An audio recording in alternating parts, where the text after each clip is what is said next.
Welcome, incredible listeners, to a story that will challenge everything you think you know about instinct, trust, and the quiet heroes who walk among us. This isn't just another tale about a brave dog.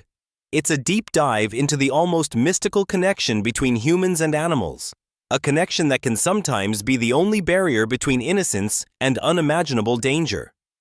So find your most comfortable spot, settle in, and let's journey into the heart of Evergreen National Park. It was a day painted with all the perfect hues of autumn. The annual Maple Creek School field trip to Evergreen National Park was in full swing.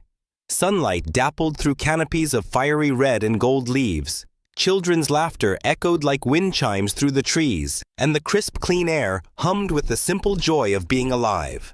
Teachers armed with clipboards and thermos mugs chatted casually, their watchful eyes occasionally scanning the groups of students, ensuring everyone was accounted for.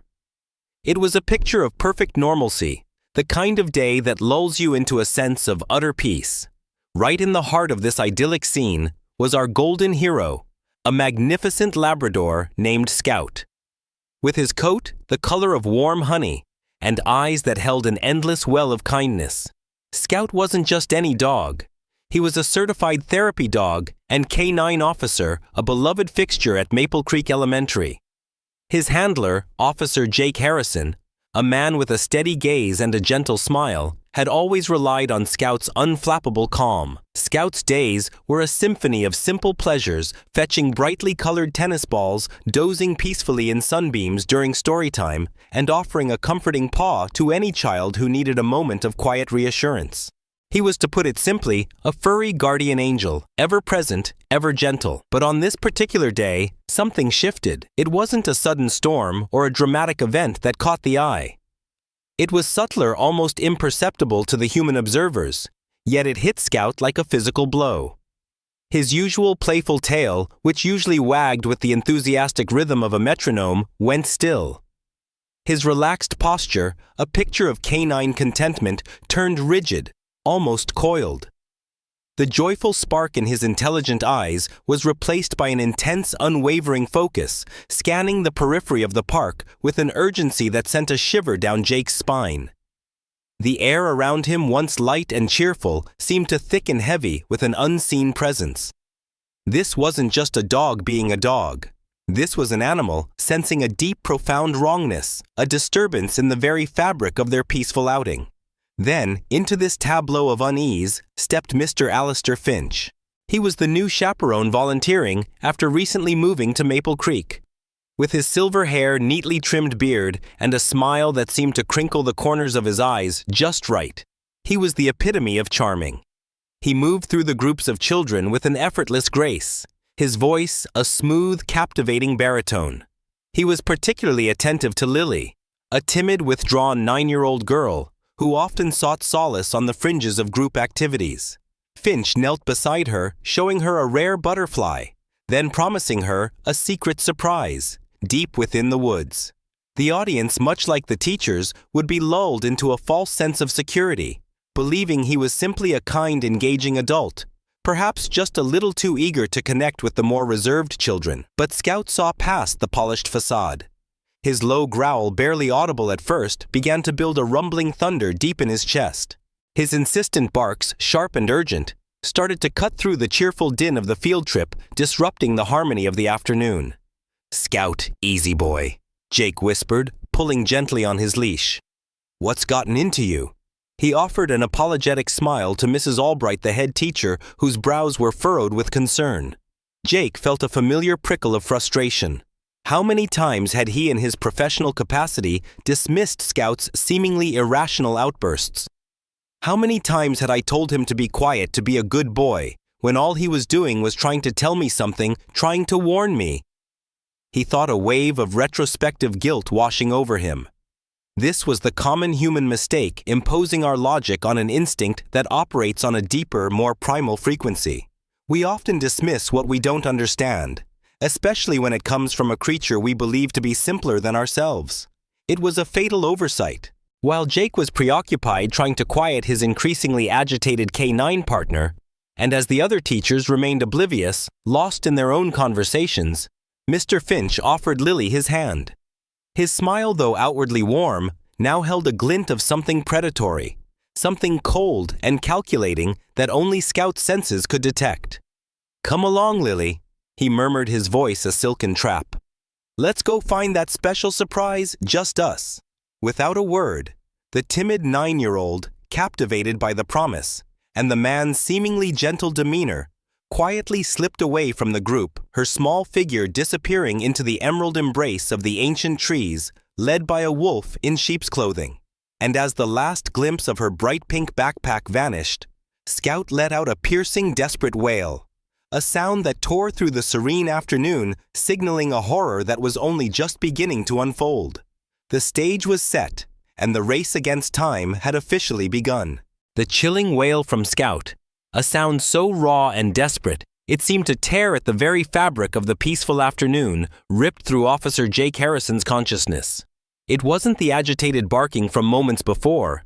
This was a war cry, a primal scream of pure instinct and unadulterated warning. The laughter of the children, the gentle rustling of leaves, all faded into an indistinct hum as a horrifying realization slammed into Jake with the force of a physical blow. Lily. The timid, quiet Lily. She was gone. And in that terrifying crystalline moment, all of Jake's doubt, all his frustration with Scout's earlier misbehavior, evaporated. He knew. With a certainty that resonated deep in his bones, he knew Scout had been right all along. This was the emotional turning point, the split-second decision that separates regret from action. Jake abandoned the leash, a silent, urgent command in his eyes, for Scout to lead the way. "Go, Scout, find her," he roared, his voice raw, cutting through the sudden, stunned silence of the park. And Scout, a blur of golden fur and unleashed power, bolted. His paws tore into the soft earth, a golden streak against the verdant canvas of evergreen. Jake followed his boots, pounding a frantic rhythm against the forest floor. Adrenaline surging through his veins like wildfire. He could hear the snapping of branches, the frantic rustling of leaves, a symphony of a desperate chase. It was a race against time, a raw comparison between human will and pure animal instinct. Jake, trained and disciplined, felt his lungs burning, his muscles aching. But Scout, driven by an ancient, unwavering purpose, moved with a fluid grace, a silent prayer of speed. The chase culminated in a small, hushed clearing, bathed in the dappled sunlight filtering through the dense canopy. And there they were. Mr. Alistair Finch, his composed demeanor now fractured his back to a colossal ancient oak. And Lily, a tiny, trembling figure pressed against his side, her face, pale eyes wide with a terror that clawed at Jake's heart. Scout didn't attack. He stood as a formidable sentinel fur, bristling, a low, guttural growl vibrating from deep within his chest. A living, breathing barrier between the predator and his prey. The tension was palpable, thick enough to choke on. "Finch, let her go!" Jake's voice, though strained, cut through the heavy silence. Finch, his eyes darting wildly, tried to muster a forced smile, a pathetic attempt to regain his earlier charm. "Officer Harrison, just a misunderstanding. Lily was a bit lost. I was just guiding her back." But his words were hollow, ringing false against the backdrop of Scout's unwavering, furious gaze. This scene highlighted the stark contrast, Finch's practiced deception against the raw, honest fury of an animal driven by protective instinct. In a sudden, desperate move, Finch shoved Lily forward, almost stumbling. "Run, Lily!" Jake screamed, even as Finch turned and bolted deeper into the woods, a fleeting shadow disappearing into the dense foliage. The audience's heart would pound as they heard Jake's shouts and the frantic rustling of leaves once more. But Scout, with his specialized canine training, didn't hesitate. His focus remained laser-sharp on the perpetrator. He wasn't trained for revenge, but for justice. He tore after Finch, his barks echoing not with aggression, but with the relentless pursuit of a guardian. Moments later, a sharp yelp, then silence. Scout had cornered him, holding Finch at bay without causing harm, a testament to his training and unwavering discipline. Jake burst into the clearing, lungs, burning, heart hammering against his ribs. Finch was on the ground whimpering. Scout standing over him, a powerful protective force. But Jake's eyes were fixed on the small pink jacket half hidden behind a fallen log. "Lily!" he gasped, rushing forward. There she was, curled in a fetal position, sobbing, her small body trembling uncontrollably. He knelt, his voice choked with emotion. "It's okay, sweetheart. You're safe. Scout saved you." But Lily didn't reach for Jake, the familiar comforting figure. In a moment that would forever reshape Jake's understanding of his partner, the terrified girl reached out not for him, but for the golden Labrador. She buried her face in Scout's thick, warm fur, clinging to him like a lifeline, her tears soaking into his steadfast coat. Jake watched, humbled and understanding, a lump rising in his throat. He gently scratched behind Scout's ears. "Good boy," he whispered, his voice thick with emotion. "You did it, buddy. You truly did it." The silent whisper had been heard, and a life had been saved. And as the distant wail of sirens began to cut through the quiet of Evergreen National Park, the true horror and heroism of the day had only just begun to unfold. The wail of sirens, once a distant promise, now screamed through Evergreen National Park, tearing through the quiet aftermath. The arrival of flashing lights and stern faces brought a chilling finality to the chaos. As officers secured Alistair Finch, or rather as they secured Leonard Carlyle, the true name now echoing with a sinister resonance, the true horror began to unfurl like a dark tapestry. Jake, still trembling from the raw fear and ultimate relief, listened as Sheriff Miller read from a hastily accessed file. "Carlyle, Richard Leonard Carlyle, served 5 years in another state for attempted abduction, released on a technicality. How the hell did he get near these kids?" The question hung heavy in the air, a collective accusation against a system that had failed. This wasn't just a lapse. It was a gaping wound, allowing a predator to roam freely among the most vulnerable. The revelation hit Maple Creek like a devastating earthquake. Parents who had waved goodbye to their children that morning, trusting their safety to the school and its chaperones, were now gripped by a cold, sickening dread. Mr. Finch, the charming volunteer who had smiled so easily, was a phantom, a meticulously crafted lie. The news spread like wildfire, not just through local channels, but igniting fear across social media. Everyone knew someone who had interacted with him, someone whose child he had spoken to. This wasn't just an isolated incident. It was a profound violation of trust that shattered the town's comfortable sense of security. The collective trauma was palpable, a subtle shift in the way parents held their children tighter, the lingering glances at strangers, a pervasive sense of vulnerability. It exposed a chilling reality. Evil often doesn't announce itself with a roar, but with a deceptive smile and a carefully constructed facade. In the midst of this unsettling realization, Lily's journey to healing became a silent testament to resilience. She rarely spoke in the days that followed, her small world still shrouded in the shadow of fear. Nightmares vivid and terrifying stole her sleep, leaving her disoriented and tearful. Crowds became overwhelming school hallways, a maze of anxious faces. But there was one constant, one unwavering anchor in her storm-tossed world, Scout. The golden Labrador became her shadow, her silent confidant. He'd lie patiently by her bed, his soft breathing a calming rhythm. During school, he'd be there, a warm presence under her desk, his head occasionally nudging her hand when her small fingers began to tremble. Their interactions were a quiet ballet of healing, a gentle nuzzle, a slow wag of his tail, the simple comfort of his warm fur. Scout didn't offer advice or platitudes. He offered presence, acceptance, and an unspoken promise of safety. It was a profound lesson for everyone watching. Healing isn't always loud or dramatic. Sometimes it's found in the quiet, steady heartbeat of a loyal friend. Weeks turned into months, and slowly, painstakingly, Lily began to emerge from the darkness. Her first genuine smile, a hesitant, fragile bloom, was directed at Scout as they played fetch in the schoolyard. Her first whispered words, "Good boy, Scout," were a melody of returning hope. One afternoon, during a quiet moment at the park, Lily looked up at Jake, her eyes still holding a hint of their past fear, but now also a spark of a new profound purpose. "Officer Jake," she began, her voice small but steady. "Do you Do you think Scout could come to my class? And maybe talk about how dogs can help people, about how dogs like Scout save lives. The question hung in the autumn air, heavy with unspoken courage. It wasn't just a child's request, it was a declaration.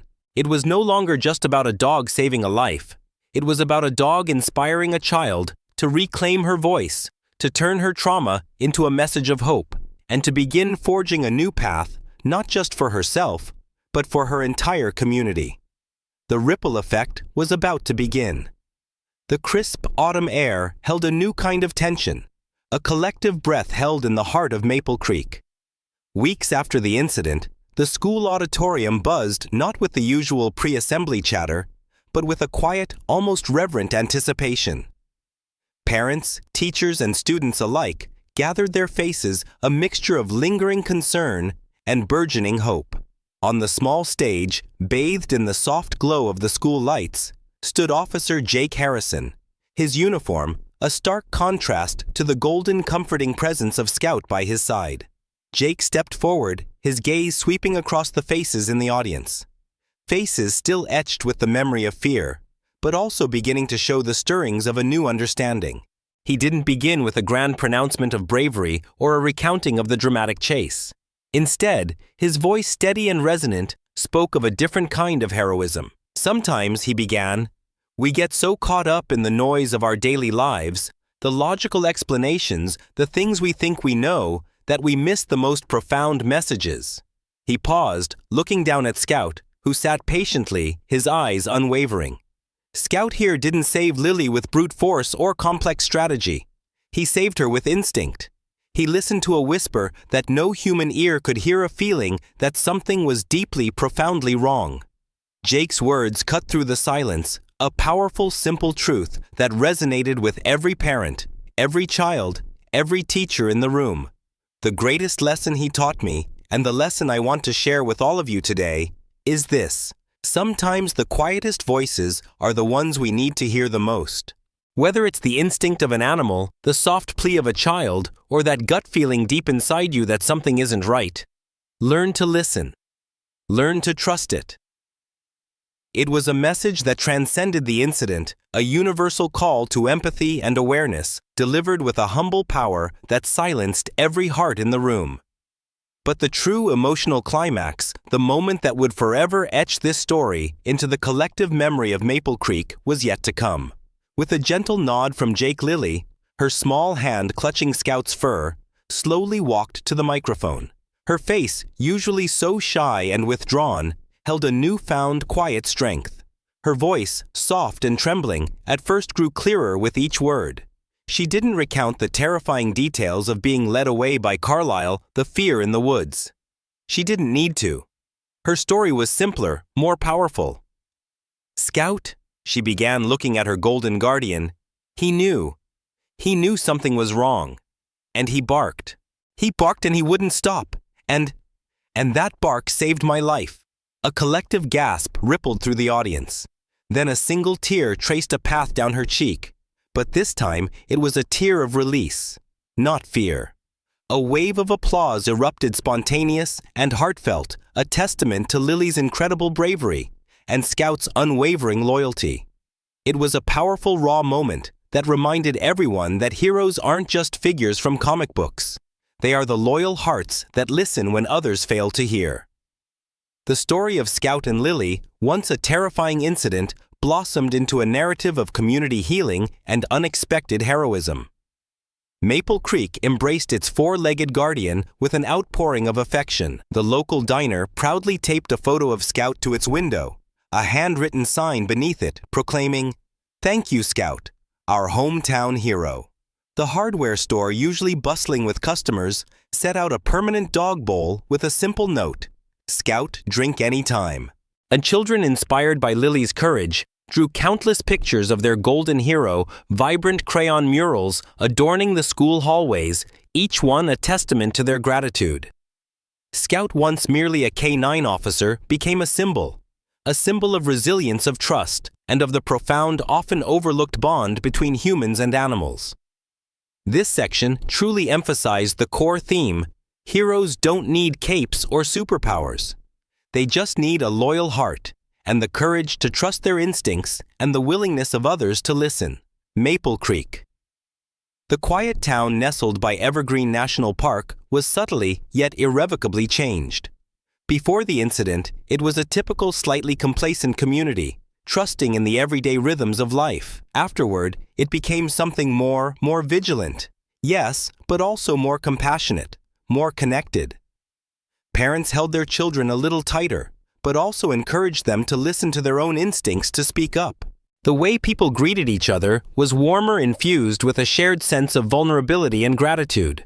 The story of Scout and Lily became a cautionary tale, but more importantly, a beacon of hope, reminding everyone that even in the darkest moments, light can be found in the most unexpected places, often wagging its tail.